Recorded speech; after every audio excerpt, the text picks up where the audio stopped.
An ফ্র্যাঙ্কের diary. 1929 সালে জার্মানির Frankfurt শহরে অ্যান ফ্র্যাঙ্কের জন্ম হয়।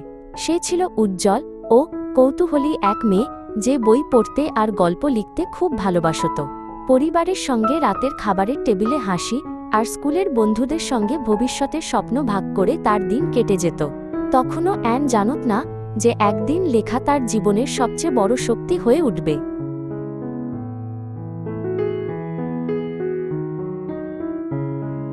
1933 সালে হিটলার ক্ষমতায় আসার পর ইহুদি জনগণের বিরুদ্ধে বৈষম্য ও নির্যাতন শুরু হয়। অ্যানের পরিবার শুধু ইহুদি হওয়ার কারণে পার্কে ঢুকতে পারত না, আর স্কুল ও কাজের নিয়ম দিন দিন কঠোর হয়ে উঠত। রাস্তায় ইহুদিদের প্রত্যাখ্যান করা সাইন দেখা যেতে লাগল, আর মানুষের দৃষ্টিও ক্রমে ঠান্ডা হয়ে গেল।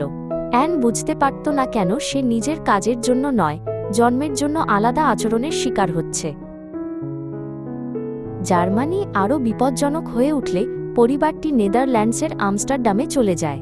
কিন্তু যুদ্ধ আর ঘৃণা সীমান্ত পেরিয়ে সেখানেও পৌঁছায়, আর সেখানেও নিরাপত্তা থাকল না। 1942 সালের গ্রীষ্মে অ্যানের বোন মার্গটের নামে শ্রমশিবিরে হাজির হওয়ার নোটিশ আসে। আর অপেক্ষা করা যাবে না বুঝে পরিবারটি বহুদিন ধরে প্রস্তুত করা লুকানোর পরিকল্পনা বাস্তবায়ন করে।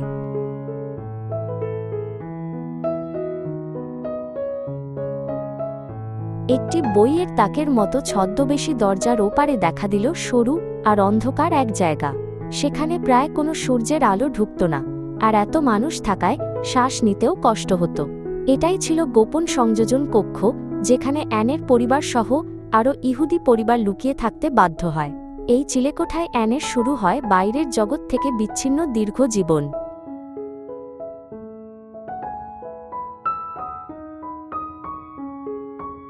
দিনের বেলা নিচে কাজ করা মানুষের সামান্য শব্দও যেন বিপদের ডাক, তাই সব শব্দে সতর্ক থাকতে হতো।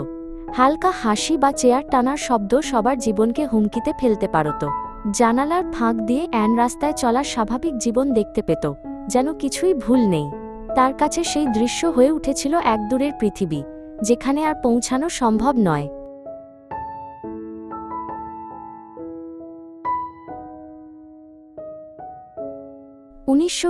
সালে 13 জন্মদিনে অ্যান একটি লাল চেক করা ডায়েরি পায়। সে এর নাম রাখে কিটি, আর সবচেয়ে কাছের বন্ধুর সঙ্গে কথা বলার মতো করে লেখা শুরু করে। ডায়েরিটাই হয়ে ওঠে একমাত্র জায়গা যেখানে সে মনের কথা খোলাখুলি বলতে পারত। লিখতে লিখতে অ্যান অনুভব করত তার মন হালকা হয়ে আসছে।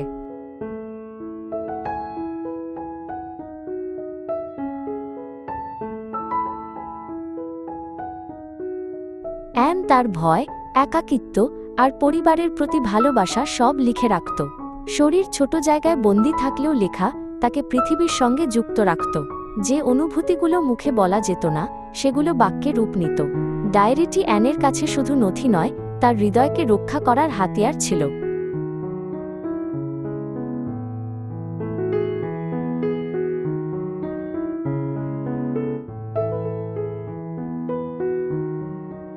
অ্যান অন্যের আচরণে কষ্ট পাওয়ার কথাও সৎভাবে লিখেছিল।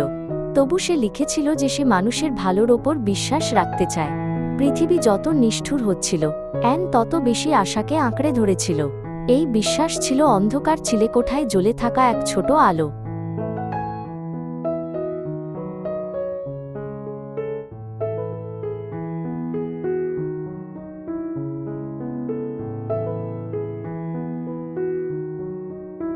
অ্যান প্রায় ডায়েরিতে লেখক বা সাংবাদিক হওয়ার স্বপ্নের কথা লিখত। যুদ্ধ শেষ হলে আবার স্কুলে ফিরে পড়াশোনা আর স্বাধীনভাবে লেখার ইচ্ছা ছিল তার। ছোট জায়গায় আটকে থাকলেও তার চিন্তা আর কল্পনা ভবিষ্যতের দিকে উড়ে যেত। স্বপ্ন এমন কিছু যাকে কোনো দেয়াল পুরোপুরি বন্দী করতে পারে না।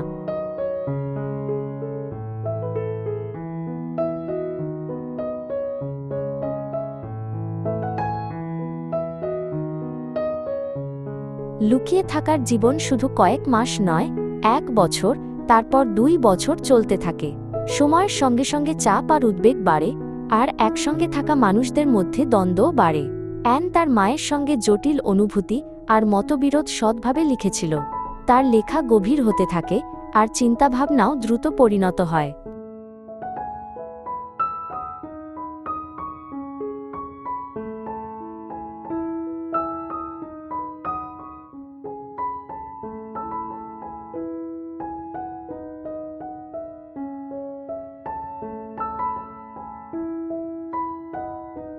প্রায় জানালার ছোট ফাঁক দিয়ে আকাশের দিকে তাকিয়ে থাকত। মেঘের চলাচল আর পাখির উড়ান তার কাছে স্বাধীনতার প্রতীক ছিল। এই অল্প মুহূর্তগুলো তাকে বেঁচে থাকার শক্তি দিত। অ্যানের কাছে আকাশ প্রমাণ করত যে আশা পুরোপুরি বন্ধ হয়নি।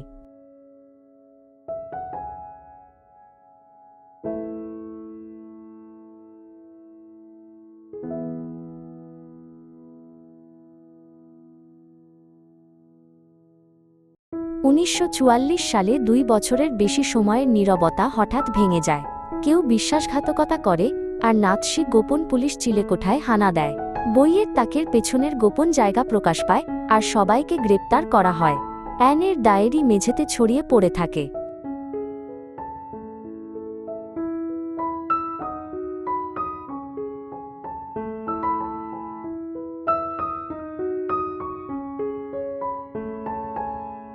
অ্যান ও তার পরিবারকে ওয়েস্টারবর্গ হয়ে আউশভিৎসে পাঠানো হয়। সেখানকার বাস্তবতা ছিল তাদের সব ভয়ের চেয়েও কঠিন। ক্ষুধা, ঠান্ডা আর অসুখে অ্যানের শরীর ক্রমে দুর্বল হয়ে পড়ে। ডায়েরির লেখা আর এগোতে পারে না।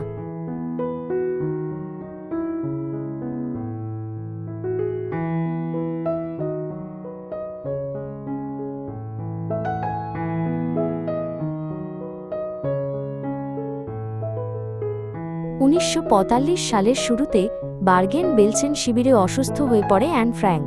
খাবার ও ওষুধের অভাব ছিল, আর অনেক মানুষ ঠান্ডা আর রোগে কষ্ট পেত। মহামারীতে আক্রান্ত হয়ে অ্যান ধীরে ধীরে শক্তি হারায়। 15 বছর বয়সে পরিবার আর লেখার সঙ্গ ছাড়াই সে নীরবে চলে যায়।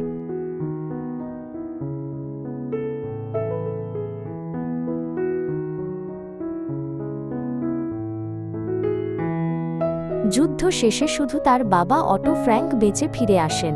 মেয়ের ডায়েরি পরে তিনি এক গভীর অন্তর্জগতের সঙ্গে পরিচিত হন।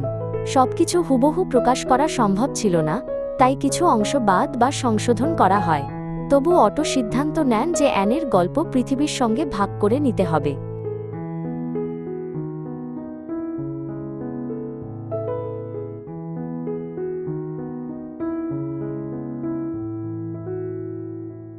অ্যানের ডায়েরিতে শুধু যুদ্ধ নয়, কৈশোরের বিভ্রান্তি আর অনুভূতির পরিবর্তনও ছিল। সে নিজের শরীরের পরিবর্তন আর মায়ের সঙ্গে দ্বন্দ্ব সৎভাবে লিখেছিল। এই ব্যক্তিগত অংশগুলো প্রথম সংস্করণে প্রকাশ পায়নি, তবু এগুলোই দেখায় অ্যান কতটা সত্যনিষ্ঠ লেখক ছিল।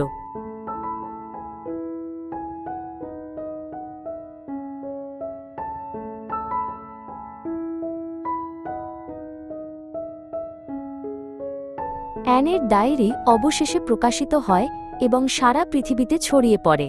একটি মেয়ের ব্যক্তিগত লেখা হয়ে ওঠে যুদ্ধের ভয়াবহতার ঐতিহাসিক সাক্ষ্য। সময় আর সীমানা পেরিয়ে অসংখ্য পাঠক তার কথায় গভীর আবেগ অনুভব করেন। আজও অ্যানের কণ্ঠ পড়া হয়।